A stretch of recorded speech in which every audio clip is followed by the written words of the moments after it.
Hi, everybody. Wow, what an awesome introduction. And thank you so much for having me be a part of this conference today. I am super excited to get to share this information with you and my heart and my soul, as you will see.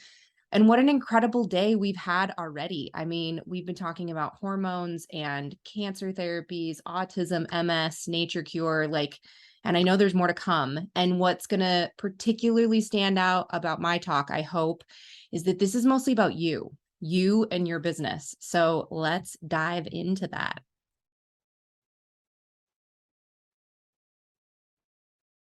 So in some ways, we could say this is a talk about philosophy, but I actually am going to underscore this is a talk about business. Coaching, intuition, and following your calling have been the cornerstones of following my calling of what has actually brought me the success and the fulfillment that I get to stand here in front of you and talk about. So that is what hopefully I can give you new hope, new insight, and new access for yourself.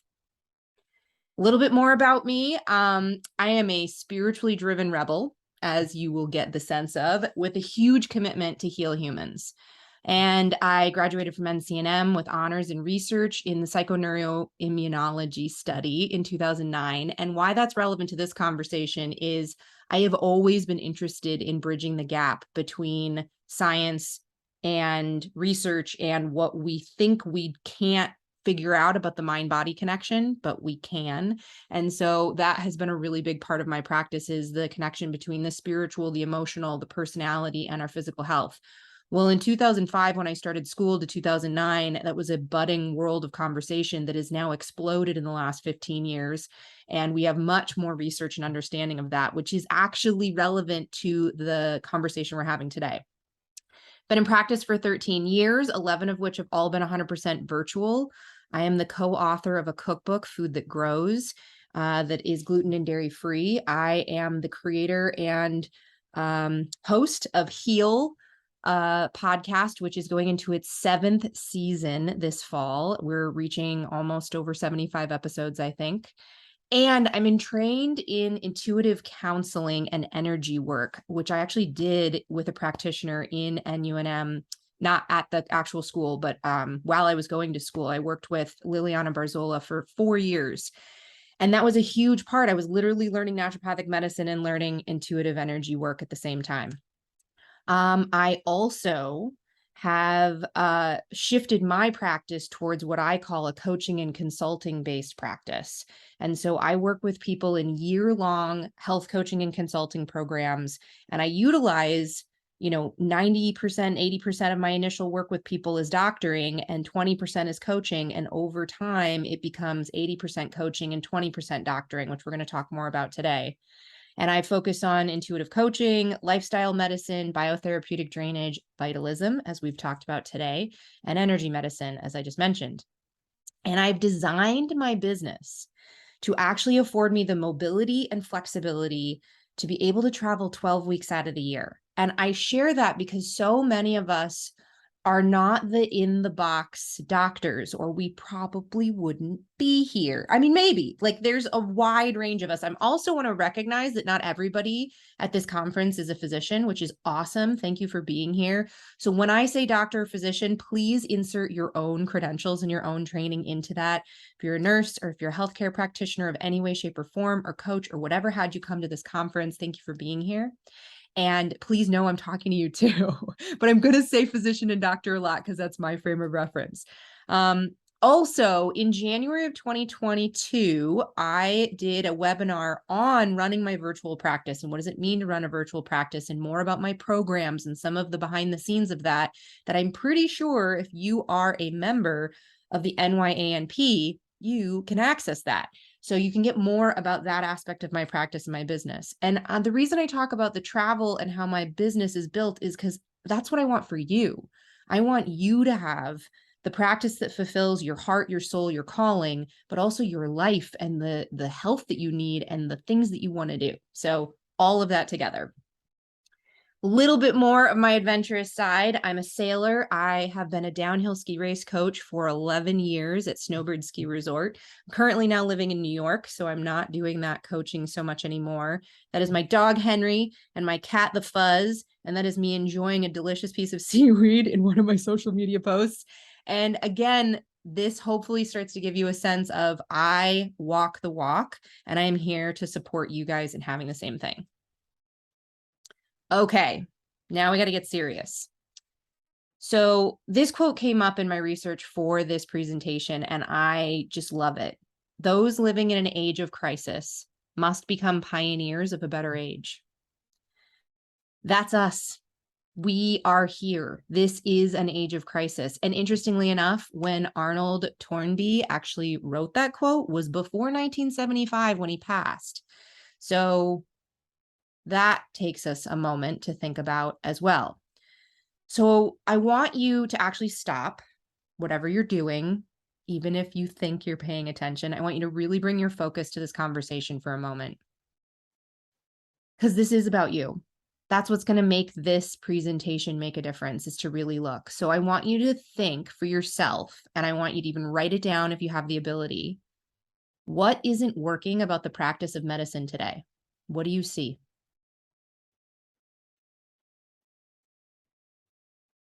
And maybe alongside of that is, what are you most dealing with as a physician? Doctor, healthcare practitioner, nurse, whatever form you're in.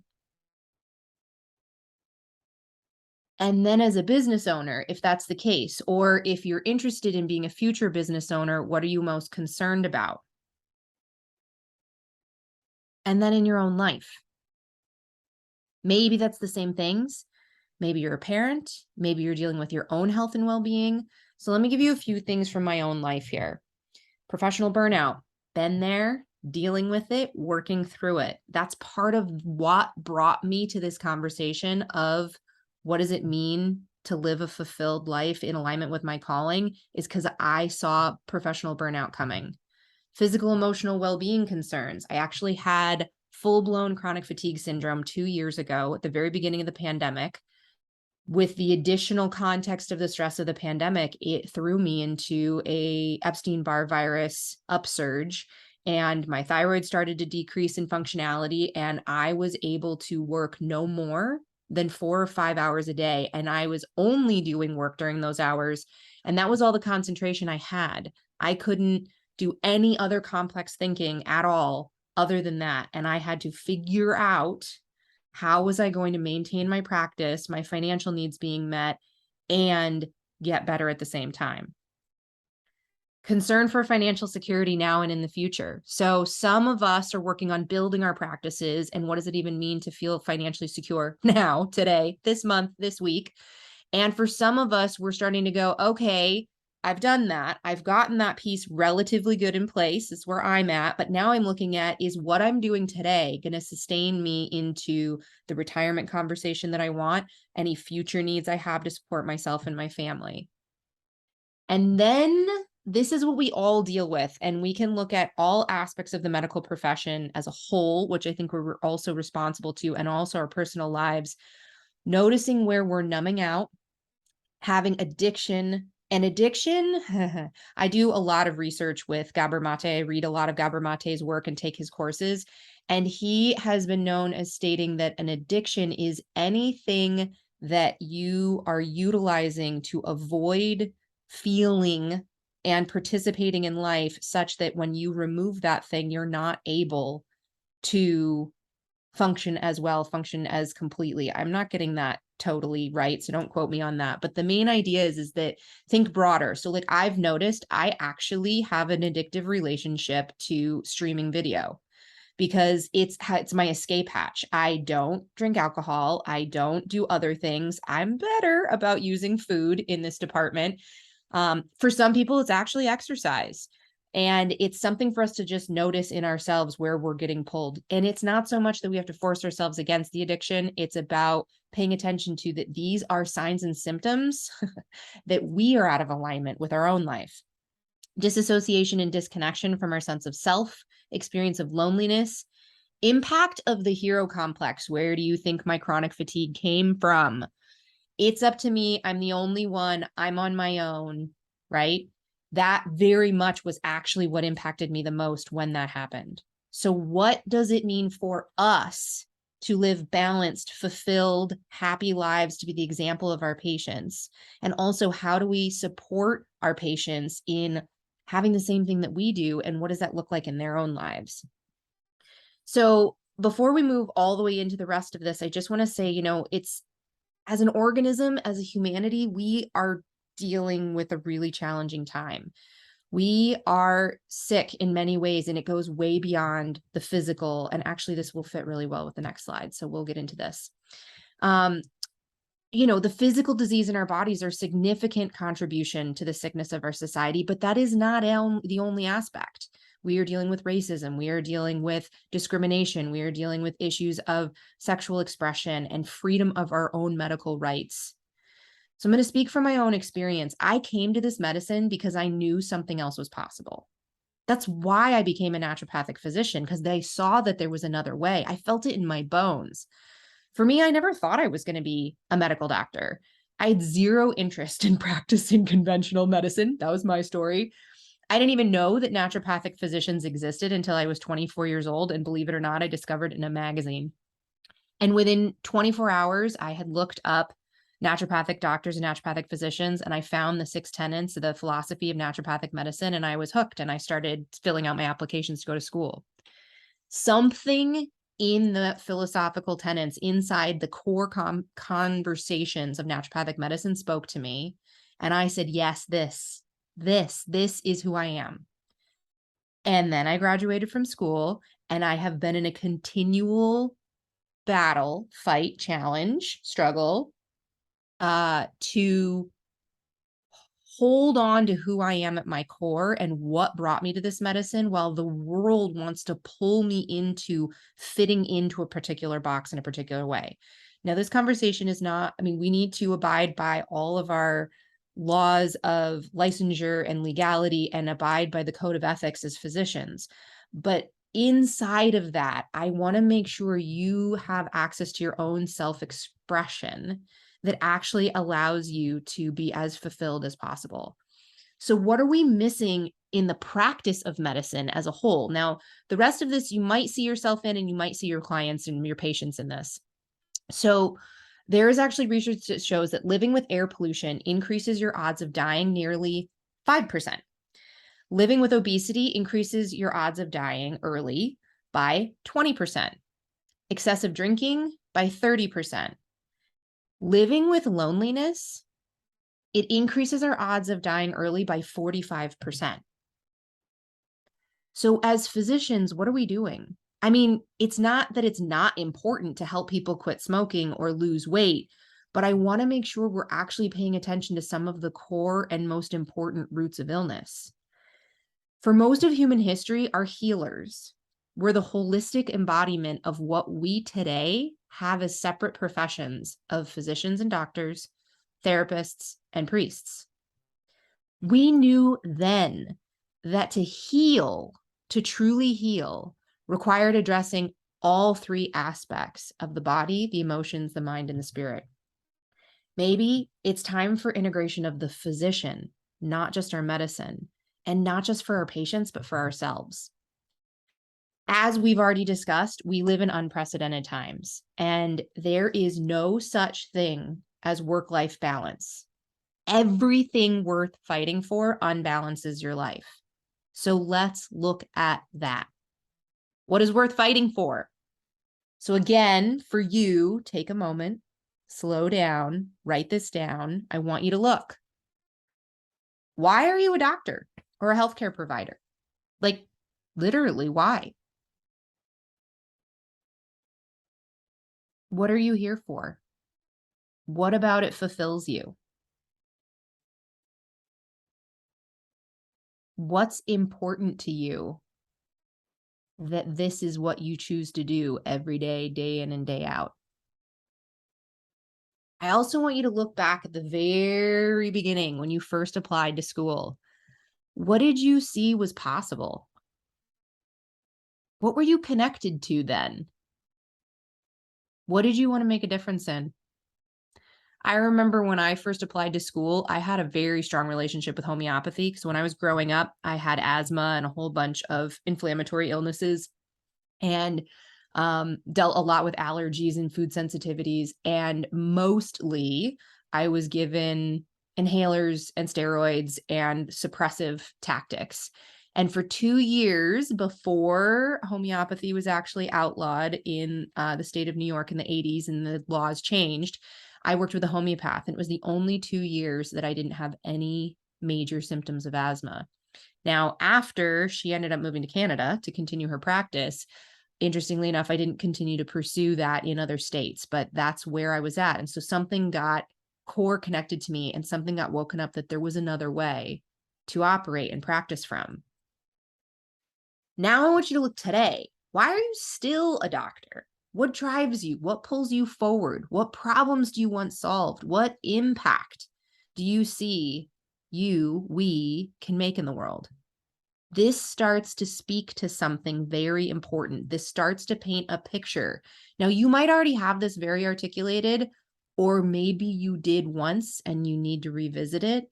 But I spend 3 weeks a year on retreat to do this work, to keep checking in, to make sure that I'm not just working my business, I'm working on my business from the perspective of what is my calling, what's important to me, and am I fulfilling that in what I do every day?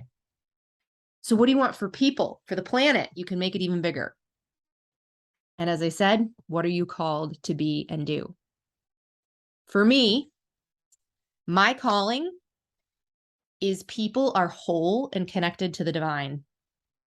My stand is that if all doctors were free to practice medicine that is true to their hearts, we transform healthcare. That is my stance, that even if we are not successful at having a fully integrated national, international medical system that incorporates as much acupuncture and Ayurvedic medicine and homeopathy and nutrition and all of the things that we know are possible, let's say that doesn't even happen. But what we can do is free up every physician and every healthcare practitioner to at least honor the ethics and the truth in their own heart and live up to that. That alone, I say, would make a massive difference in the way that medicine actually exists in this planet. If we were free to authentically follow our callings in the world of healthcare, it might just heal. My commitment is to see all physicians, healers, and healthcare practitioners wildly successful in their business and their lives and their impact for people on the planet, because I believe all of those things are connected. So you get to muse on that going forward in your time after this conference, but now I want to get into some of the nitty gritty. So what does it mean to heal? Like for 5 years, I had the idea of the podcast and it gnawed at me and wouldn't leave me alone. And people kept asking me about it until finally I actually said, okay, uncle, I'm doing it. I surrender. And I started the podcast, Heal. Well, what Heal is about is an inquiry into what does it really mean to heal? And this is like a decade into my practice, years of training, and I'm still asking the question, how do we heal? What does it mean to heal? What does it really take to heal? So I started looking into the definition. That's a good place to start with any of this. So the definition to heal is to make free from injury or disease. Check, we got that one pretty clear. To make sound or whole. I love that part. To make well again, to restore to health. Clear. To cause an undesirable condition to be overcome, to patch up or correct a breach or division, to restore to original purity or integrity. And this starts to bring up this whole other component of, well, what is it that we're really trying to heal? Are we just trying to heal the heart, the gut, the endocrine system, the cortisol pathways, the thyroid expression, the lab tests? What are we trying to heal? Or are we actually working on healing the whole person? What does that look like? I say, and this is at the top of every single one of my treatment plans, health exists in the body to the degree to which you are willing to love yourself. And disease exists in the body to the degree to which you resist love, which I could say more bluntly as hate yourself, reject yourself, don't allow self-acceptance. Anyone out there who's hard on themselves, what does that really mean? In Buddhist traditions, we actually talk about that as violence against yourself. This is something I have to keep in check for myself as a person and also stand for with my clients. Maybe they're rigorous about their treatment plan and they exercise every single day to the T and they eat perfectly on their diet. but at what cost? What violence is being done? Are they actually orthorexic? Are they actually dealing with internal demons such that they feel they must control and live such a perfect life? Now, I'm not saying that's always the case, but what are we looking at and where is the love in their treatment plan? So, to put a little more of an emphasis on this and bring the philosophy in, we did give our word to this to treat the whole person. Naturopathic doctors understand the interconnectedness of our body, our environment, and our lifestyle on total health. It is only through this whole person based approach that NDs seek to restore balance and health. This is straight from the AANP website. Identify and treat the cause. Identify and treat causes of illness, removing obstacles to cure. Well, with the current research, inside of psychoneuroimmunology and trauma in particular, we are discovering there is a lot more to this. Now, you guys may have seen this before. We talk about the iceberg as a metaphor, where at the top, what you see is the disease name is what we can get all those signs and symptoms at the surface that we can see come together and we diagnose disease. Great. Okay. But where can we go from there when this is all underneath the surface? And for me, in my practice and what I've found is that if the only thing I'm dealing with is lifestyle triggers and regulation of the immune system, endocrine system, and central nervous system, I actually have a very difficult time ever getting ahead truly to a place of cure, to a place of wholeness and healing without starting to deal with suppressed vital force coming from terrain and epigenetics, toxicity, which yes, biologic and environmental we deal with, but trauma, toxic, traumatic environments, family environments, relationship environments, work environments, societally environments, culture. This is a big fish to fry. I am very much known for taking on giant conversations in 45-minute talks, but I want to leave you guys thinking. I want to leave you with more questions than answers. You're welcome. I want this to stimulate a nerve, I hope, and I promise to give you my contact information for future conversations to keep talking about this. But this, like getting to those true roots, that's healing. So how do I do this and what does this look like? Now, this is a model I propose. This doesn't have to be every single person. You may not be the one that actually wants to execute on all of this together. I do. This is what my practice actually looks like. 1 part medicine, 1 part coaching, 1 part healer. The healer part, I'll be honest, has taken me many years of personal work on myself, self-acceptance to go public with. I hid out that I was an intuitive energy worker for a long time. I kept that super quiet because I thought it was going to invalidate who I am as a very trained, very expert physician. I have now come into a place where I can own all these aspects of myself, which PS, spoiler alert, that's healthy and whole and healing for me to not be suppressing any part of myself. Now, some of you guys are like, ew, gross, don't want to do any of that. That's fine. Stay in your lane where you feel self-expressed, but know that your clients, your patients are going to need all of this. And probably we could build more bubbles. If we wanted to sit down, we could have a whole conversation about all this. And spend hours coming up with different ideas. But this is what it looks like for me. So here's how I start to pull this apart. Medicine, practicing medicine. Do you know how hard that is to actually define? There's another slide. We're going to get into that for a little bit. I have been searching, but it's so self-referential. The practice of medicine is done by physicians, and physicians are people who trained in the practice of medicine. Go look it up. It's kind of hilarious to me. Maybe you guys have awesome definitions of what medicine actually is in the practice of medicine, so please send them to me. But when I actually look at what we're doing, we're giving advice, we're telling people what to do, including doing procedures, prescribing medications, right? What we're doing is impacting their physiology and the pathology in their body. That's what I'm going to put as the bubble of medicine. Coaching, distinct from that, which also we're going to get a little bit more into this, is the art and practice of having powerful conversations that alter someone's view of life, view of themselves, creating new actions. The shift in their view, the shift in their perspective opens up the possibility of taking new actions. So what it impacts is action and compliance. I hate that word compliance, and I know it gets used because the whole, anyways, I won't go into that here, but I do get that if my client doesn't do anything on the treatment plan, we are now dealing with a sun ray. Sorry, the sunshine just moved across my video. Here, that's a little better. Okay.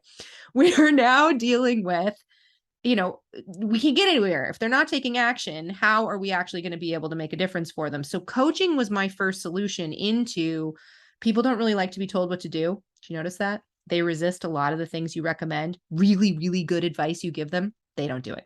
So that's normal. That's what most human beings are like that. So I got into the world of performance coaching to work on that piece. But then here was this other part. This has come in later in my practice, healing. Now, this isn't so much a definition as some examples of different ways that healing could come about. Intuitive energy medicine, ancient spiritual healing arts, indigenous medicine, trauma therapy, talk therapy, acupuncture, homeopathy. And you guys, we could come up with a much longer list of things here. This impacts those roots of illness. That's what I say. So let's get a little bit deeper. How do we bridge that gap between medicine and healing? Well, like I said, for me, I actually look at it from the coaching perspective, but I want to pull these pieces apart like I said I was going to. What is doctoring? Good question. We all apparently are doing it. A doctor, pulled these off of the internet, is a qualified practitioner of medicine, a physician, a person skilled in specializing in healing arts. Interesting, healing arts. Doctor, to give medical treatment to. Doctoring, to give medical treatment to. Physician, a healthcare professional who has earned a medical degree, is clinically experienced, and is licensed to practice medicine. Interestingly enough, there's that self-referential definition where we're back where we started with medicine and the practice of medicine and physician and going back around. Now, what I actually recommend as a perspective to look newly from is consider we are specialized consultants. That actually there's a very large significant similarities between consulting and doctoring, except that typically when we reference a consultant, a professional who gives advice, right? That's what we do.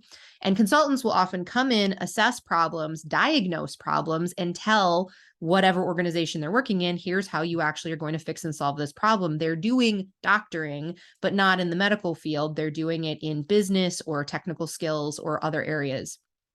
But the actions of the professions are very similar. And this is a distinction I actually make for my clients, is the difference between what doctors do, what consultants do, and what coaches do, such they can get access to what I'm doing and why it might be different and how it can impact them. So a consultant is a person who is an expert in a particular field, check, medicine, who gives professional advice. We have professional degrees to individuals and businesses. Okay, you may not be doing it with businesses, you're doing it with individuals. We provide expert opinions, analysis, and recommendations. Sound familiar? Just try this on. It's not about it being the truth. It's about a perspective to look from. Well, what is coaching? So the reason I actually put consulting on here is because there's a lot of coaching being done in the world that's actually consulting. It's providing expert opinions, analysis, and recommendations, being called coaching. But I actually want you guys to get something, and this is actually not often talked about, so you heard it here first, maybe. Coaching is a specific kind of conversation. It's ontological in nature, about being a human being, ontology, altering a person's view of life such that they are free to take new actions, as I mentioned before. So you have a conversation. Well, what kind of conversation? Well, interestingly enough, mostly you're asking questions, not giving answers. Most coaches, the best coaches, rarely ever give answers or advice. All they do is ask a question. Well, why? Why that? What else do you see about that? What did you discover in this process? It's utilizing the Socratic method. Socrates was one of the originators of this, where a dialogue between teacher and students, instigated by the continual probing of questions of the teacher, in a concerted effort to explore the underlying beliefs that shape the students' views and opinions. So by getting at their beliefs, you're actually able to open up. Is that really true? Is that not true? Now, this isn't a talk on coaching, although I would love to do more of that. But I want to just insert this idea in, because for many of us, one of the points of frustrations is not getting to see our patients have the results we really want and dealing with patient compliance. And one of the in my opinion, best accesses to patient compliance, AKA healing, so that they do the things that are going to make a difference in their life, is through a coaching approach of inquiry, starting to ask the questions. So I start every single one of my sessions with, give me an update. That's it. Then I will let them share. And then I will start to ask more questions about the specific review of systems that I need. And then towards the end, there's usually something they're resisting. We go back over their treatment plan many times. And my treatment plans are robust because I practice vitalism. So they've got castor oil packs. They're doing saunas. They are to walking outside. They are grounding themselves. They're doing deep breathing. They're doing meditation. They're changing their diet. They're drinking water. And they're taking supplements and a full load of biotherapeutic drainage remedies. It's involved. So we get tons of resistance coming up, tons. And it's amazing to watch these incredibly successful, like I have CEOs in my practice. I have people who have given TED Talks. I have successful authors, all variety, right? Turn into a 5-year-old because they don't like swallowing pills, or it's too gross, or God, that's so many, or it's so expensive. That one is one of my favorites to take a look at as they drive cars that they invest $600 a month into. Not making that wrong. It's just about illuminating a new view. So being able to have these kinds of questions, what else can we do to open this up? So what we're talking about here is the possibility of being an integrated physician, healer, medical practitioner, and coach, or operating in such a way that these are all areas that you get your patients to have access to through other practitioners in your practice or other people that you refer them to work with. So what are some of the specific skills of an integrated physician? We've talked about coaching, and you can actually get trained in coaching specifically. But underneath the how-to are some core fundamental pieces that we all have, and you can build off of this. The big one is trust. One of the biggest things that makes a difference in having people listen to you, interact with you well, and quite frankly, follow your treatment plans is building trust. Trust comes from relationship and relatedness. Trust comes from vulnerability and sharing. I did this because I wanted you to, but even those pictures that I wanted you to know this about me, I should say it that way, but even those pictures at the beginning of this, it was not an accident. You connecting to me as a human being, seeing me on the top of a mountain or with my dog, with my cat, knowing that there's this real human here, you literally are listening to this presentation differently because I showed you those pictures. It created relationship and relatedness. It built trust. Trust is also about your word, doing what you said you would do and when you said you would do it. Integrity, authenticity, which I was just referencing, speaking your truth, also telling them the truth, what you can do, what you cannot do, what are reasonable expectations of the medicine and the practices that you're doing and what are not, and being yourself. Man, did they know it. We actually are born into this world already with our nervous systems able to detect truth and lies. We have an ingrained vagal nervous system, you guys know about this, that actually tests the authenticity of the people around us. When your mother came to you upset and you said, "Mommy, what's wrong?" and she said nothing, you knew she was full of it. And your nervous system registered that. Interestingly enough, in the world of trauma, we will actually cut off our authenticity. We will basically not be authentic as long as it keeps us in a bonded relationship. So we will allow bonded relationships to cost us our authenticity. If we have a choice between love and intimacy or authenticity, we will always do away with authenticity to do what we need to for love and intimacy and connection. It's wired into our biology. You actually want to make sure you're leaving your patients feeling safe, heard, and cared for in the same way. And then accountability, the acceptance of responsibility for one's own actions. Now, this is really interesting because the more I hold my patients to account for what they said they were going to do, i.e., follow the treatment plan or whatever else they promised me, the more trust we build. They know I actually meant it. When you prescribe something and you never follow up, they don't think you care. They don't necessarily even know that it matters. Maybe it wasn't that important. So I build in time to every single one of my sessions to go back over the previous treatment plan and ask them, what did you do and what did you not do? And it's not about perfectionism or holding them to account in a right-wrong situation. Also, if you don't ask your patients what they're really doing, they're lying to you, and you may be building new treatment plans based on thinking they did all of that already and it didn't work because you're not getting the results you want. And then you go off and build another treatment plan, try to fix that. I have been caught in this many times until I ask them, they're like, oh yeah, I didn't even order those undas yet. I haven't even taken those things yet. And I'm like, okay, right? So we've got to do the checking in just as much as we do put the time and energy into prescribing. All right, I'm going to speed it up a little bit here because I know we're running a timeline. Listening. I know I've been doing a lot of talking on this because it's presentation, it's what we do, but listening is critical. And listening is not just hearing sounds or knowing what somebody says. Listening comes from being with someone's communication in such a way that you are actually left with an experience of having gotten it. Like you can feel it in your body, you understand, and they can feel that they've been gotten, heard, loved, and cared for.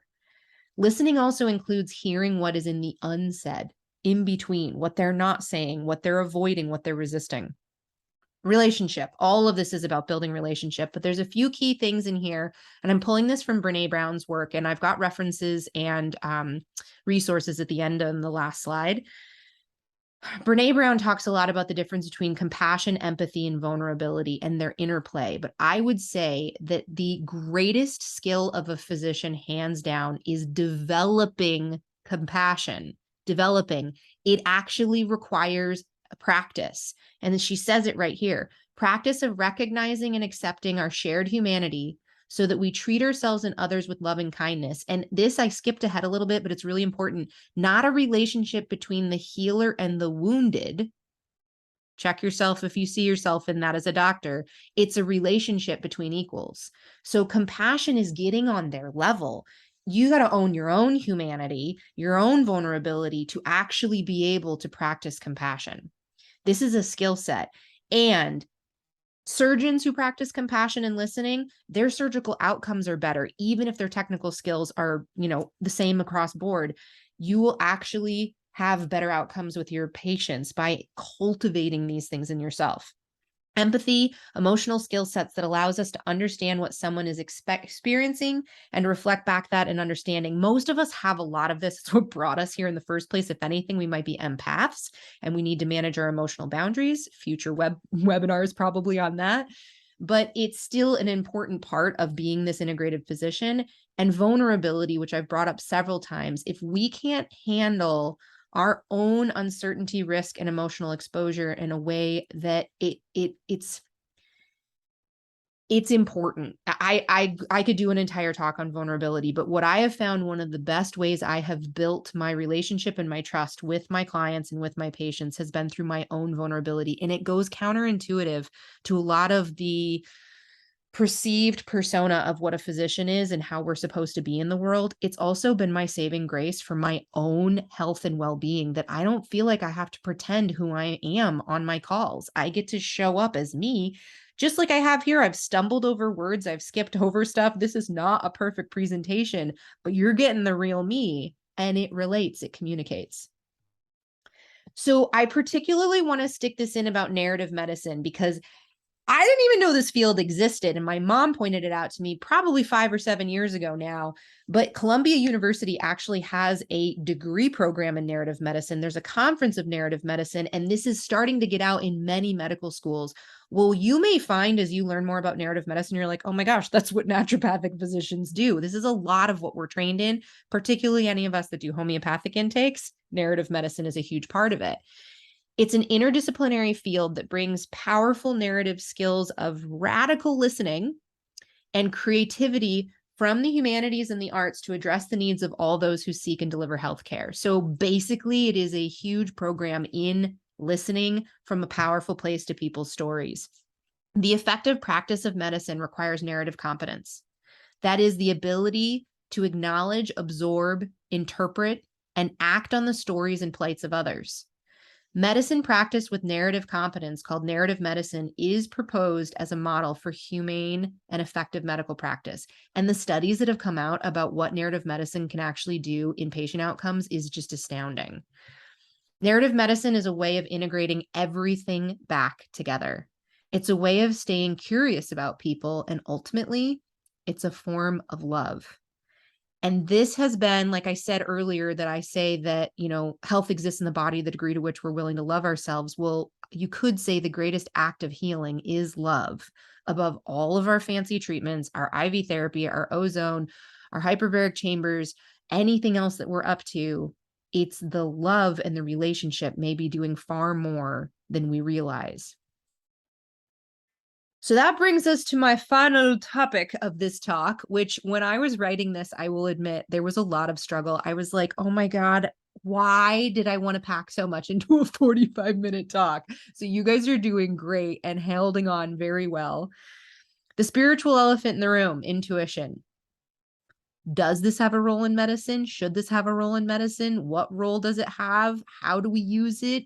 What do we do about this one? So again, here's a definition: intuition, the power or faculty of attaining to direct knowledge or cognition without evident rational thought or interface. Quick and ready insight.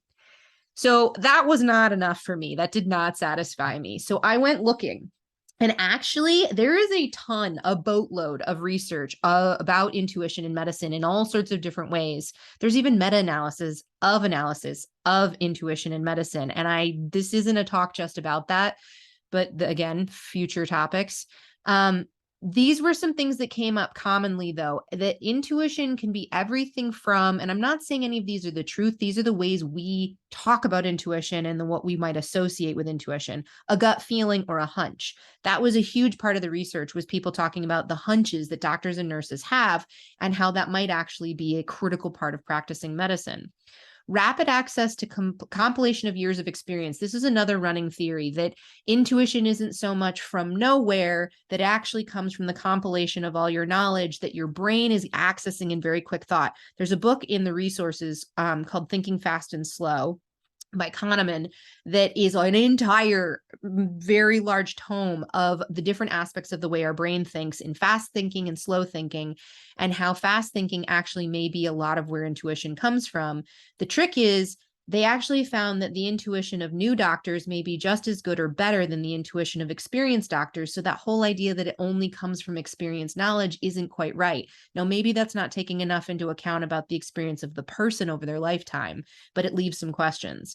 Another thought is that intuition is simply just our vagal alarm reactions to observe phenomenon, that it's somehow those early warning signals in our body alerting us that something's off, even though we don't quite see all the signals.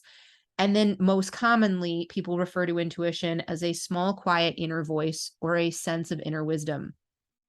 I'm not here, again, to give you answers. I'm here to leave you with more questions. But I do see that intuition has been a critical part of my practice and my integrative practice with my patients. And many of my patients, there was a point where I started saying I was coming out as an intuitive, and they're like, what do you mean coming out? Why do you think I hired you? That's what I've been here for this whole time.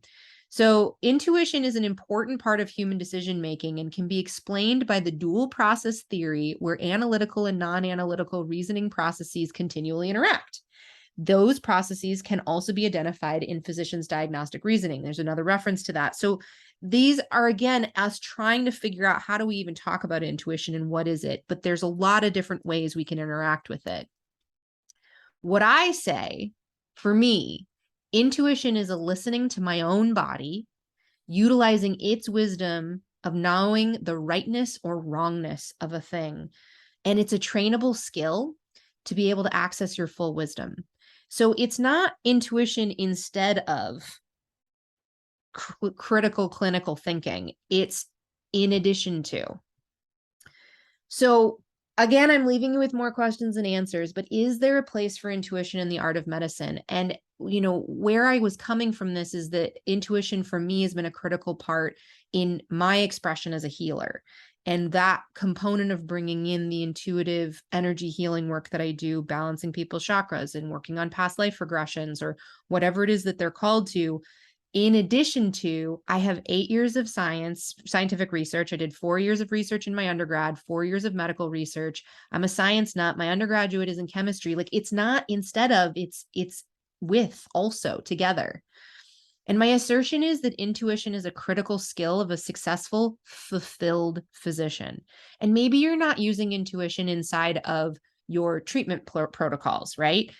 But are you using your intuition inside of your practice? Who you should be working with, what kind of medicine you actually want to be doing, how many weeks a year you want to work, when you want to work, what your best timelines are. Are you tuning into your heart and soul to align yourself to the way that your practice is organized and what you're doing? And are you listening to that small, quiet, still voice that's telling you about great opportunities and things you could be doing that would have you be more fulfilled and more successful as a physician? Or are you squashing them because it doesn't look right in the outside world? One of my favorite human beings in the whole world, not with us anymore, is Albert Einstein. I have read many a biography of his. He's one of my favorites for just this reason, among many, that he was very grounded in science. He is the reason why we have so much of the world of technology that we do today. And yet, this is his words. The intuitive mind is a sacred gift, and the rational mind is a faithful servant. We have created a society that honors the servant and has forgotten the gift. So the question that must ultimately be asked by each of us, to me, my intuition brings a sense of confidence and certainty to my work, actions and communication that transfer trust, empowerment to my clients. So this question, you have to come to on your own, what this looks like for you, and does it have a place at all? My intuition is tapping into something deeper than my own conscious mind can comprehend, connecting me into a greater wisdom beyond what we can currently measure and understand, and grants me access to the magic of the interconnected nature of life and humanity. And for me, that's a life worth living. This profound connection gives me access to support my clients in producing unprecedented results in their health and their life. So, what do you wish you had the courage to? What does it mean for you to live a life of your design? You know, the number one regret of dying, this is actually backed up. I wish I had had the courage to live a life true to myself, not the life others expected of me. Number two, I wish I hadn't worked so much. So I am here to be a stand for you to live fulfilled lives, to actually take care of yourself in the process of taking care of others. And if what's there for you is there is a hunger and a calling to be more of an integrated self and integrated physician, I hope that this conversation has opened up some, if nothing else, courage and support, and to know you're not alone in the conversation, and to see the access of you being your full expressed self as the greatest access for your patients and the difference that you can make in health and healing. So where will you go from here? The ultimate art of practicing medicine is to be fully you, a whole physical and mentally healthy, spiritual, connected self. The more you integrate your life with your calling and allow yourself to be fully expressed in your business and your practice, the bigger difference you will make, and subsequently, the more successful you will become. My conclusion, the success of your business is 100% correlated to the courage to fulfill on your soul's desire for people, and you are people. That means you. What will you create? These are my resources and references. You have this, so you can check that out. And here is my information. Please stay connected. Follow me. I'm on all the social media sites, and listen to Heal the podcast and reach out. I'd love to hear from you.